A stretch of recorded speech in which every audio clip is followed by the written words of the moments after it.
Hi friends, welcome to our YouTube channel. మనం మన పైకాన్ గురించి మాట్లాడుకుంటే కొన్ని రోజుల క్రితం మనకి ఒక సింక్రనైజ్ బటన్ అయితే రావడం జరిగింది కదా. అది కొంతమందికి అయితే పనిచేసింది, కొంతమందికి పని చేయలేదు. ఆ బటన్ ఉపయోగించి కొంతమంది వాళ్ళ కేవైసీ ఏదైతే కేవైసీ లేదంటే మైగ్రేషన్ అయితే పూర్తి చేసుకున్నారు. అలాగే కొంతమందికి ఆ బటన్ ద్వారా ఏ ప్రయోజనం అయితే జరగలేదు అనమాట.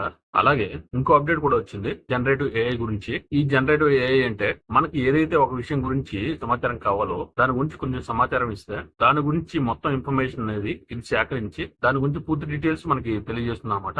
అటువంటి అప్లికేషన్ కూడా మన పై నెట్వర్క్ అనేది ప్రవేశపెట్టడం జరిగింది. దాని తర్వాత మనకి మన కమ్యూనిటీ నుంచి కొన్ని క్వశ్చన్స్ అయితే రావడం జరిగింది. అవేంటంటే ముఖ్యంగా అందరూ మాట్లాడుతుంది ఏంటంటే, సార్ మన పైకానికి సంబంధించి పై టుడే అనేది స్టార్ట్ అయిపోయింది, అలాగే ఇన్ని అప్డేట్స్ అయితే జరుగుతున్నాయి కదా, మరి అటువంటిప్పుడు మన పైకాయిన్ యొక్క ప్రైస్ మూవ్మెంట్ లో ఎటువంటి తేడా లేదు, ఏదైనా అప్వర్డ్ మూవ్మెంట్ లేదు, డౌన్వర్డ్ మూవ్మెంట్ కూడా లేదు కదా, ఏం జరుగుతుంది మన పైకాయిన్ మూవ్మెంట్ లో అని చెప్పేసి చాలా మంది అడుగుతున్నారు. మనం దాని గురించి మాట్లాడుకుంటే ముఖ్యంగా మన యొక్క నేచర్ ని బట్టి ఆలోచిస్తే మనం ఏమో ఆలోచిస్తాం, అరే మనకు ఒక కాయిన్ వచ్చింది, దాని యొక్క అప్డేట్స్ ని బట్టి మనం రాత్రికి రాత్రే కోటీశ్వరులం అయిపోవాలి, లక్షాధికారులం అయిపోవాలి, ఈ కాయిన్ అనేది బాగా పెరిగిపోవాలి అని చెప్పేసి మనం అనుకుంటాం. కానీ నిజ జీవితంలో అనేది అది సాధ్యం కాదు. అది మనందరం కూడా బాగా తెలుసుకోవాలి. అది తెలుసుకోకుండా మన కాయిన్ గురించి ఒక అప్డేట్ వచ్చింది, మన కాయిన్ పెరిగిపోతుంది, మనం లక్షాధికారులం అయిపోతాం అని చెప్పేసి మనం అనుకోవడం అనేది కరెక్ట్ కాదు. ఇక్కడ మనం క్లియర్ గా ఆలోచించాల్సింది, ఒక కాయిన్ యొక్క అడాప్షన్ ఏ విధంగా ఉంది, దాని యూటిలిటీ ఏ విధంగా ఉంది, దాన్ని ప్రెజెంట్ అందరూ యూజ్ చేస్తున్నారా లేదా అని చెప్పేసి మనం ఆలోచించాలి. ఆ విధంగా చూస్తే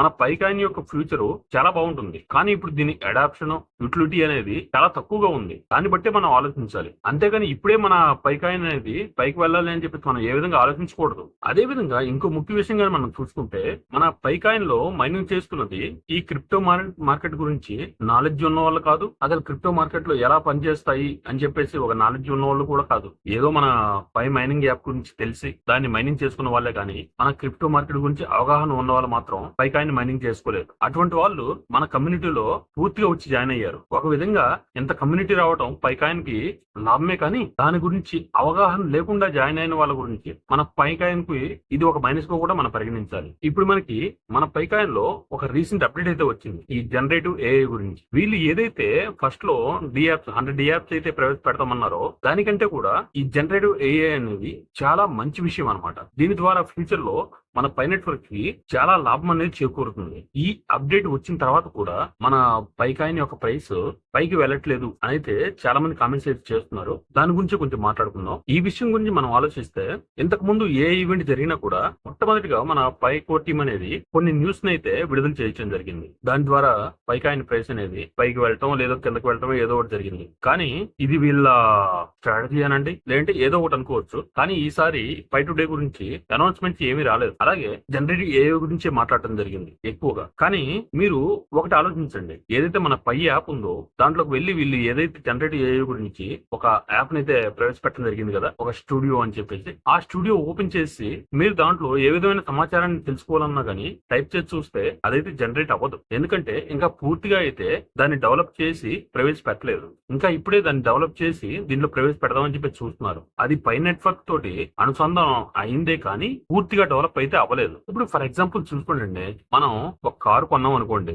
ఎప్పుడో కొన్నాం, దాన్ని మనం నడపడానికి కార్ లో కూర్చున్నాం, దాన్ని స్టార్ట్ చేసాం, దాంట్లో ఇంజిన్ అనేది లేదు. ఏమవుతుంది? ఆ కార్ స్టార్ట్ అవ్వదు కదా, మనం ఉపయోగించుకోవడానికి వీలు లేదు. ఎందుకంటే మన కార్ లో మెయిన్ గా కావాల్సిన ఇంజిన్, దాంట్లో ఆ ఇంజిన్ లేదు. అటువంటిప్పుడు ఏమవుతుంది? కార్ స్టార్ట్ అవ్వదు, మనం ఎక్కడికి వెళ్ళాలో వెళ్ళలేము. అటువంటిది ఇప్పుడు మన పై అనమాట. పై స్టార్ట్ అయింది, డెవలపేషన్ జరుగుతుంది, కానీ దానికి కావాల్సిన మెయిన్ ఇంజిన్, దాంట్లో యూటిలిటీ ఏదైతే ఉందో అది ఇంకా స్టార్ట్ అవ్వలేదు. ఇంకా స్టార్టింగ్ స్టేజ్ లోనే ఉంది. దాన్ని స్టార్ట్ చేస్తారు, దీని యూటిలిటీ స్టార్ట్ అవుతుంది. ఆ స్టార్ట్ అయిన తర్వాత అది ఎంత మూవ్మెంట్, ఎంత ఫాస్ట్ గా, ఎంత స్పీడ్ గా ముందుకు వెళ్తుందో అది మనకు కావాలి. అంతేకాని ఇంకా దానికి సంబంధించిన ఇంజిన్ స్టార్ట్ అవ్వలేదు, మనం స్పీడ్ గా జస్ట్ స్పీడ్ లో వెళ్ళిపోవాలి అంటే అది కుదరదు కదా. ఒకసారి మీరే ఆలోచించండి. నేను ఈ వీడియో చేయడానికి ముఖ్య కారణం కూడా మన పై నెట్వర్క్ సంబంధించిన పై కాయిన్ అనేది పై టుడే ఉన్నా కానీ ఎందుకు ఫాస్ట్ గా ముందుకు వెళ్ళట్లేదు అని చెప్పి చాలా మంది అయితే అడుగుతున్నారు. దానికి అనుగుణంగా నేను ఈ వీడియో చేయడం జరిగింది, అంతేకాని వేరే విధంగా కాదు. దీనికి సంబంధించిన అప్డేట్స్ కొన్ని వచ్చాయి, దాని గురించి పూర్తిగా స్టడీ చేసి నేను ఒక మంచి వీడియో చేస్తాను. అంతవరకు కూడా దీన్ని నెగిటివ్ గా చూడకండి. నేను ముందే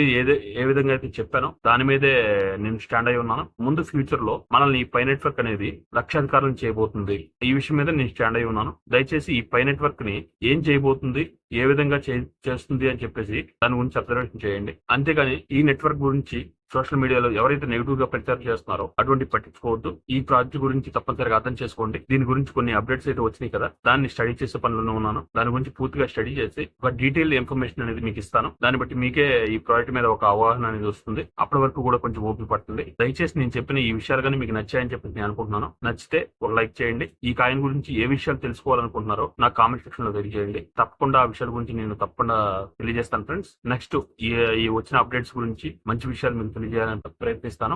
అప్పటి వరకు థ్యాంక్ యూ.